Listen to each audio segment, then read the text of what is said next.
Les amants de Montmorency, élévation. Était-il malheureux, esprit qui le savait, dans les 3 derniers jours qu'il s'était réservés? Vous les vîtes partir tous deux, l'un jeune et grave, l'autre joyeux et jeune, insouciant esclave, suspendu au bras droit de son rêveur amant, comme à l'autel un vase attaché mollement, balancé en marchant sur sa flexible épaule, comme la harpe juive à la branche du saule. Riant, les yeux en l'air et la main dans sa main, elle allait, en comptant les arbres du chemin, pour cueillir une fleur demeurée en arrière, puis revenait à lui, courant dans la poussière, l'arrêtait par l'habit pour l'embrasser, posait un œillet sur sa tête et chantait et jasait sur les passants nombreux, sur la riche vallée, comme un large tapis à ses pieds étalés. Beau tapis de velours chatoyant et changeant, semé de clochers d'or et de maisons d'argent, tout pareil aux jouets qu'aux enfants on achète, et qu'au hasard pour eux par la chambre l'on jette.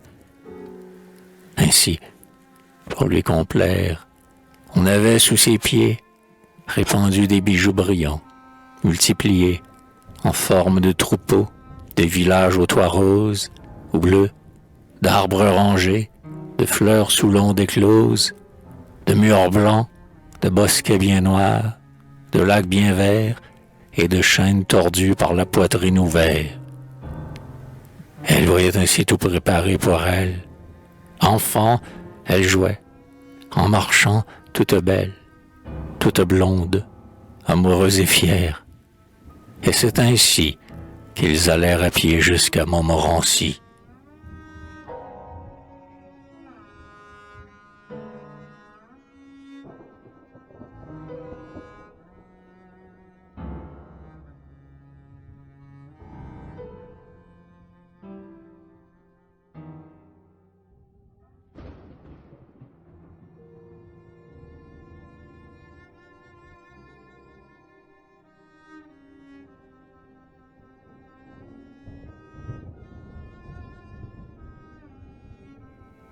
Ils passèrent 2 jours d'amour et d'harmonie, de chants et de baisers, de voix, de lèvres unies, de regards confondus, de soupirs bienheureux, qui furent 2 moments et 2 siècles pour eux. La nuit, on entendait leurs chants, dans la journée, leur sommeil, quand leur âme était abandonnée au caprice divin du désir. Leur repas était rare, distrait, ils ne les voyaient pas.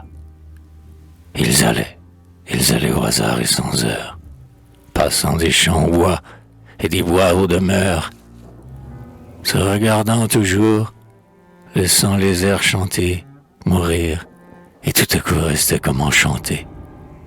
L'extase avait fini par éblouir leur âme, comme seraient nos yeux éblouis par la flamme.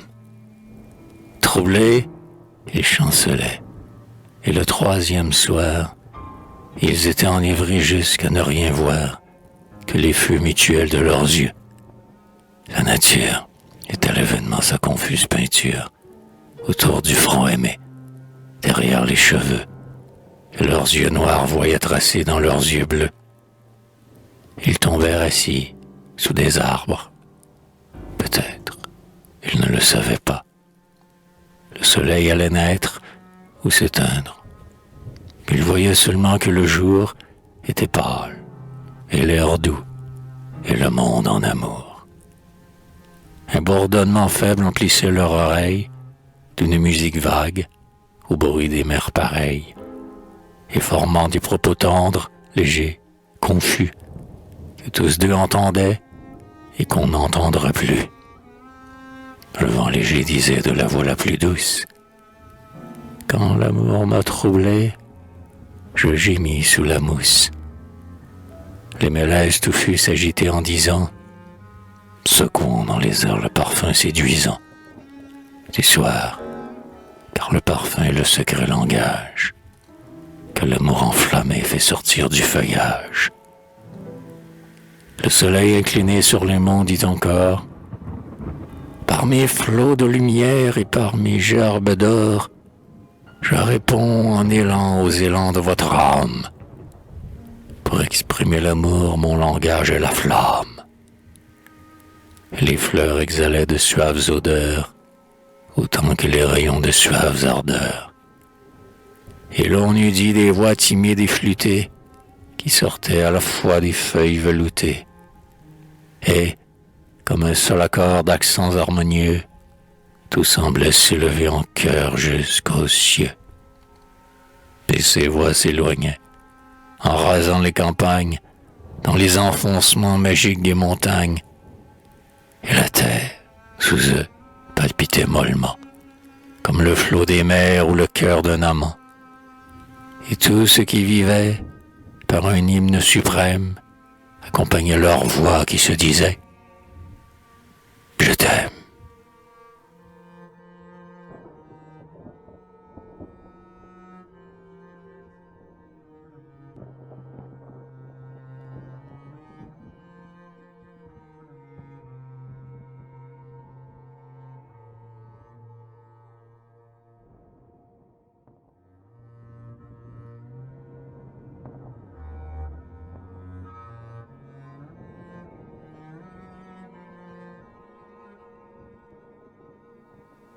Or, c'était pour mourir qu'ils étaient venus là. Lequel des deux enfants le premier en parla? Comment dans leur baiser vint la mort? Quelle balle traversa les deux cœurs d'une atteinte inégale, mais sûre? Quels adieux leurs lèvres s'unissant laissèrent s'écouler avec l'âme et le sang? Qui le saurait? Heureux celui dont l'agonie fut dans les bras chéris avant l'aube finie. Heureux si nul des deux ne s'est plaint de souffrir, si nul des deux n'a dit qu'on a peine à mourir, si nul des deux n'a fait, pour se lever et vivre, quelque effort en fuyant celui qu'il devait suivre, et, reniant sa mort, par le mal égaré, n'a repoussé du bras l'homicide adoré. Heureux l'homme surtout, s'il a rendu son âme, sans avoir entendu ses angoisses de femme, ses longs pleurs, ses sanglots, ses cris perçants et doux, qu'on apaise en ses bras ou sur ses deux genoux, pour un chagrin. Mais si la mort les arrache, font que l'on tord ses bras, qu'on blasphème, qu'on cache dans ses mains son front pâle et son cœur plein de fiel, et qu'on se prend du sang pour le jeter au ciel. Mais qui saura leur fin? Sur les pauvres murailles d'une auberge où depuis on fit leurs funérailles, auberge où pour une heure ils vinrent se poser, ployant l'aile à l'abri pour toujours reposer sur un vieux papier jaune, ordinaire tenture, nous avons lu des vers d'une double écriture, des vers de fou, sans rime et sans mesure. Un mot qui n'avait pas de suite était tout seul en haut. Demande sans réponse, énigme inextricable, question sur la mort. 3 noms, sur une table, profondément gravés au couteau. C'était 2, tout ce qui demeurait. Et le récit joyeux d'une fille aux bras rouges. Il n'avait, disait-elle, rien oublié.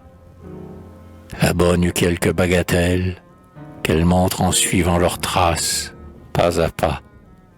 Et Dieu, tel est le siècle, ils n'y pensèrent pas.